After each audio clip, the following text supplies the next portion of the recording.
Our message today is braving the darkness as we embrace this energy of the winter solstice and its hope for light and relief and for the continued brightening of everything in our lives, including the sunlight as it continues its return. It's unfortunate that many of us are afraid of the dark, both physically and spiritually. Spiritually, in the spiritual realm, we talk about dark nights of the soul. In those times in life when everything seems to be falling apart, not going our way, nothing's working. We've all probably had those moments. Some may be experiencing those now. If you are, please know that this will pass. You'll get through this, and there will be light on the other side. These times, while they're not comfortable, they can be the catalyst for transformation, like a caterpillar or a butterfly that into the butterfly, or a seed which we plant in the darkness of the soil. It sits there for a while, and then it begins to crack open, and that's the beginning of transformation. The first thing our little seed needs is some deep roots. Those are the grounding tentacles that reach deeper into the darkness, deeper into the darkness to anchor the transformation and its new awareness. And as we've come through this end of the season of darkness, the darkest time of the year, have you felt cracked open in any ways? Has there been a transformation beginning in your life as we end 25 and start to think about moving into 26? Have things changed in your life? Perhaps felt a little uncomfortable, not quite settled yet? Expectation maybe of what's going to happen in 10, 12, 15, 30, 60 days from now as we enter that new year. This is part of the process of change. We've all been through it, right? It's part of the process of change. Moving from who we've been into our next great expression. Like the seed, this time requires us to take time in the darkness, in meditation, closing our eyes to the world of effects and the things that are, so that we can dream and envision the life that we're creating. The roots of the seed symbolize our foundation, our source, our nourishment. They help us to anchor in our faith, to find and understand our values and our connections in community. Roots can be a source of courage to walk through these dark nights of the soul. They can also be a source of strength when things get a little chaotic. Spiritual nourishment, they're fuel for the journey that we are all on. How are you building new roots for your growth, for your new year? What roots are you putting on that are going to support you in this coming? I think I'm losing a battery. Maybe. Try again. All right. So what roots are you putting down in for the new year? How are you extending into the darkness to gain more stability? As we continue with our seed analogy, the little seed has established some stabilizing roots now. Well, it's going to crack a little bit more. It's going to crack now, and it's going to begin opening from the top, and those tender green shoots begin to emerge. Now, they're reaching for the light, but it's still in the darkness. It's still in the darkness. It's feeling stronger. It's feeling a little more courageous. Got that anchoring root going on and feeling a little strength as it begins the climb. But this is where things can begin to get dicey. Things can be sabotaged at this juncture. Those roots are not quite strong enough yet, not quite stable enough yet. Maybe the green shoots are not strong enough to reach through all that darkness to get to the surface and break through to the light. Maybe it's just not quite right. Most of us have experienced self sabotage. Yes? Now, we usually don't realize it until we're looking back sometime later and go, okay, look what I did. Does anybody recognize it in the moment?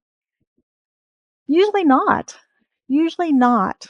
Others might recognize it for us, shine a little light on it for us, but usually we don't notice it until we can look back on it. When we realize that our words or our actions tanked that good idea we had, trashed that wonderful relationship that we were building, sabotaged our job, our finances, or maybe it's when we recognize that the choices we've been making up until now are creating the challenges that we're experiencing in our body. But not to fear. Not to fear. This is the time for awakening. This is the time for transformation because we've now looked back, we've seen where our thoughts perhaps have created what is occurring, and now we can change that. The principles of the science of mind teach us that we can change our thinking and change our life. Anybody heard that before? Do you believe it? Do you believe it? Yes, it's true. It also means our actions are going to change because our thoughts create our actions. But a lot of times we've got to disconnect in that we want, okay, I'm going to change my thinking. I'm going to change my thinking. But I'm not willing to do those changes in my lifestyle. I'm not willing to go to the gym. I'm not willing to eat that green stuff and those healthy things. That's no fun.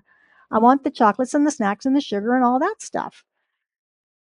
And I want to sleep in because it's cold in the winter and I don't want to get up so early. I look at my gym partner. So that's a disconnect that we can have in this teaching and in this thinking, is that we're not prepared for the changes that have to happen in our environment, in our life, when we begin to change our thinking. So we need to be aware of that. To change our thinking is not difficult. You heard it here. It's not difficult. It does require discipline. It requires discipline. And the first thing we need to do is decide that we want to change our thinking. I want to be different. I want to have a different outcome. I want a different lifestyle. I want different effects in my life. We have to decide. And then the practice is to catch ourselves thinking and doing things that don't support that change that we want to see in our lives. We become the observer to what we're thinking, to what's going on in our life.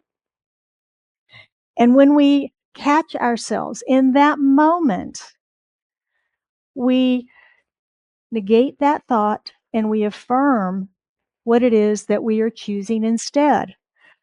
And we affirm it over and over and over and over and over until that pattern begins to change and shift in our life.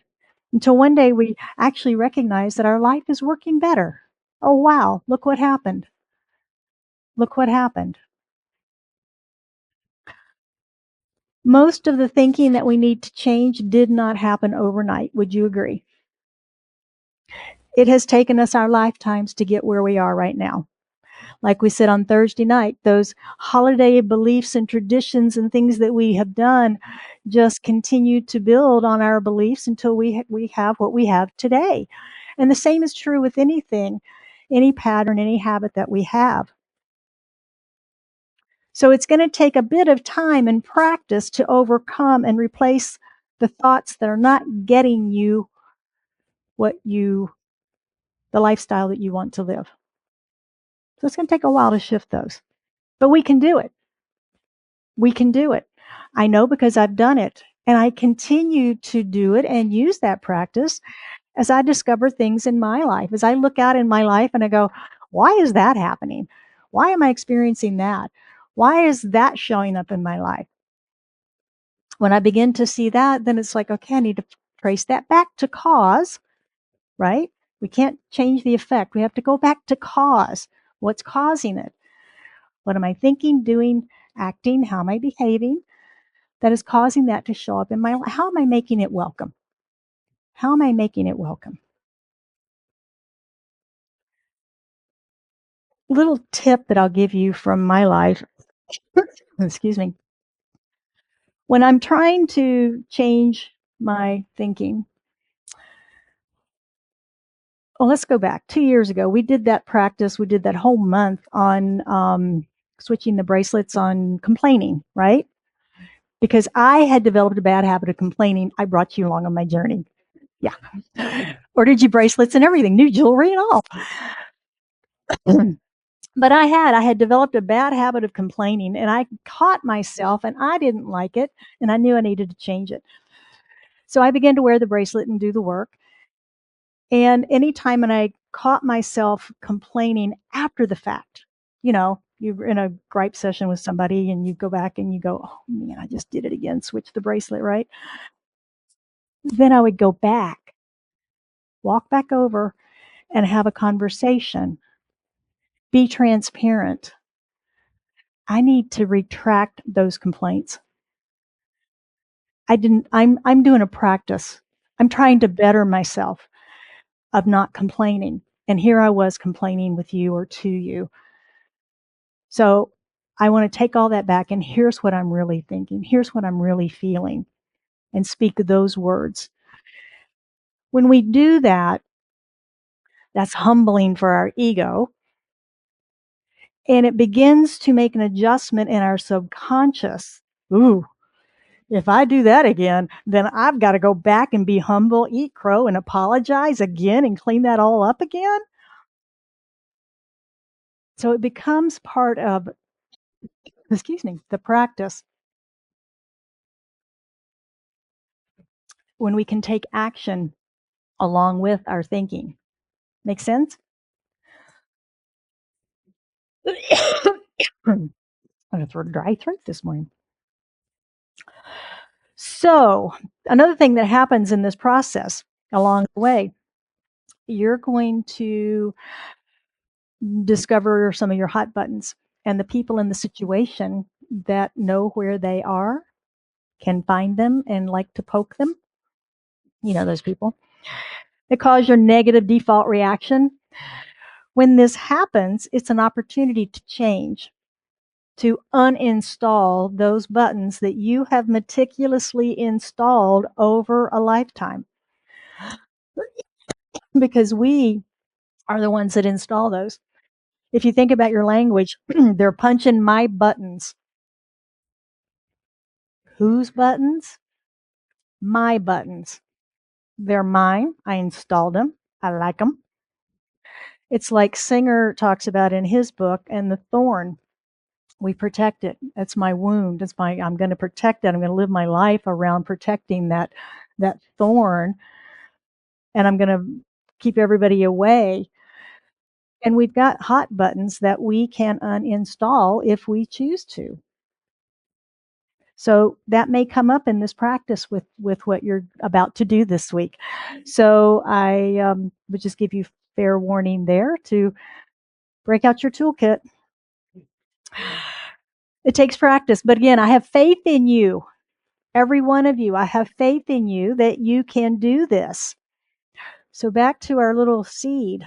It's still coming up through the darkness of the soil. And now it's going to break through. What happens? It's broken through. It's in the light. Oh my gosh, I've done it. I've succeeded. Is it all butterflies and sunshine now? Not exactly. As we break through those last layers, we're experiencing the world of effects now. Perhaps those darling little children that are playing in the garden trample our little green shoot, step on us, crushing us. And maybe we're getting a little too much sunlight. We do live in Arizona. Or maybe we're getting a little too much or too little rain. We do live in Arizona. It seems those are our only choices. All of these things are metaphors for the challenges of life that we face every day. But like those little green shoots, we are resilient too, because we have strong roots to support us.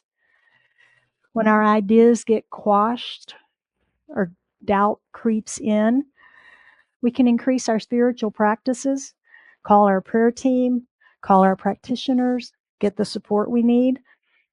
When too much sun is shining, perhaps we've been cast into the spotlight sooner than we're ready and we're feeling a bit overwhelmed. We can turn toward the shade. If there's a drought, we're feeling unsupported from the outside. Nobody cares, nobody's supporting us, nobody's helping us. We can always go within. There's always further deepening we can do in our roots, going deeper inside. Because we've always got this reserve. It's called spirit, and it is never depleted, ever. Now, personally, I'm not a fan of the wind. Unless it's the chaos of the wind going every which way, I don't like that. If it's a directed wind, like right at me on a bike or something like that, I'm okay with that. I can deal with that one. But I was really fascinated to learn the importance of wind in plant life. Turns out when those little green shoots start to grow, they're pretty skinny when they come pop through the dirt. And if they're going to grow tall, they've got to get a little broader, a little more stability on that stem. And what the wind does is it bends the stem and it breaks the cells. And it causes that part to then bulk up. Much like when we lift weights, we have those little tears in our muscles that tell the muscles to start building up. Hey, get ready. You got to get bigger here.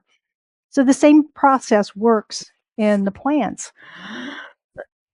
Friedrich Nietzsche described this in the 1800s, saying, "Out of life's school of war, what doesn't kill me makes me stronger." Now, you may know that as Kelly Clarkson's popular song that she took his words. But the metaphor of the wind helps us to see how the challenges in life make us stronger too. The little bits that get wounded or broken make us stronger, wiser, so that we're ready to face the next ones. Just as the plants grow strong and tall from their challenge with the wind, so do we. Without challenges, we may never have discovered many of the modern conveniences that we have today. I love the story of Betty Nesmith Graham, 1950s. She lived in Dallas. She was an artist and an executive secretary at the Texas Bank and Trust. And to make some extra money, because she was a single mom, she would paint the bank windows for the holidays. Remember when we used to do that with the paints? She would do that. And as a secretary, she was frustrated that anytime there was a typo on a document, she had to retype the whole thing. So she was painting her holiday window, and she was doing some writing, and she made a mistake. And so she just painted over it with the base color, went back and rewrote it. And she got inspired. And so she went home and she began to mix things in her kitchen until she came up with liquid paper. She founded the company in 1958 and she sold it in 1979 to Gillette. So, an interesting side about Betty is that her son, her musician's son, was Michael Nesmith of the Monkees. Yeah, I thought that was kind of cool. But had she not been challenged and frustrated by having to retype documents, and this was before the Selectric came out that had the little correction ball, for those of us that are of that age, She created the liquid paper. So who knows? Who knows? Perhaps we should consider looking at life from the perspective of a seed, knowing that the dark times will come and they will go, and that even when we reach for the light, challenges will still exist, but they only make us stronger. The process of living from birth all the way through, it's glorious. It is glorious for plants, for animals, and for us. We are equipped, all of it, plants, animals, and us. We are equipped with everything we need to grow into our most magnificent selves. If you see someone that you think, wow, they're doing it all, they've got it all, they're awesome, they've just brought that up out of themselves because they've got the basic ingredients for it, just like we do. We all have. If you think about an apple and the seeds, in that little tiny apple seed is an apple tree. And the bushels and bushels of apples that will come out of that little tiny seed from that tree, it comes self-sustaining. Every seed does, just like we do. We have come with everything we need to be our most magnificent self. And I love that. I love that.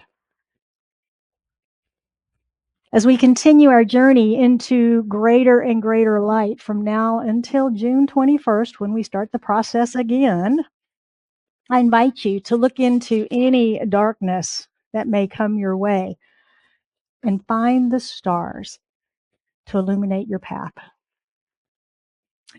Your spiritual practice for this week, this amazingly high energy week, really, with the solstice and Hanukkah and Christmas all happening here within just a few days of each other. I invite you to look into the darkness and find your guiding light, whether that's going within, whether that's a journaling process for you, whether it's conversation with a beloved friend or a practitioner. Just looking inside, look into it and find the light to guide you. The season can be very exciting with all of its activities and decorations and everything that happens, but it's also a time of reflection, a time to rest and renew and prepare for the new year. In the realm of self-love and self-care, I invite you to take a few minutes for you this week. These last 10 days of the year, take some moments for you. Reflect on your year, the moments that mattered. What moments in 2025 mattered to you? What was important? How did you grow? How have you changed since last January? Take time to engage that powerful imagination that exists within you and dream a little bit about what's possible for you in 2026.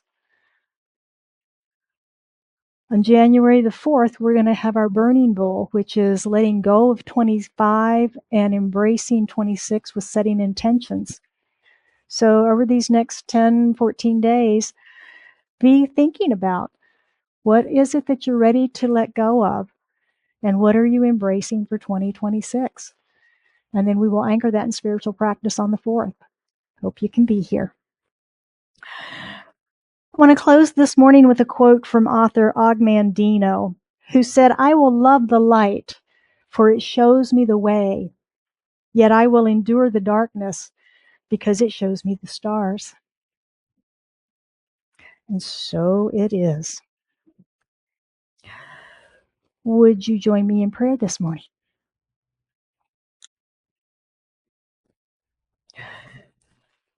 As we go within, closing our eyes and recognizing that even though it appears dark, it's not. There's always that light that exists within us. We call it spirit, we call it source, we call it love. It is unconditional and unconditioned love, pressed down to overflowing. It is light and joy and peace. It is harmony and balance. It's power. And all of that is here now, in through and as me, and in through and as each and every one of us gathered here in the room, online, those listening later. We know there is no separation. There is only oneness. There is only this unity and wholeness of life in which we live, move, and have our being. And so from this place of unity, from this place of absolute alignment with the truth of our being, the soul of our existence, and who we are, the love and the light that we are, I speak my word for and about each of us, knowing that we've come together this morning by divine appointment to be in this room, online, sharing this message, sharing our energy, sharing our love with each other, connected in community, recognizing the power in the very connection that we have just by being here.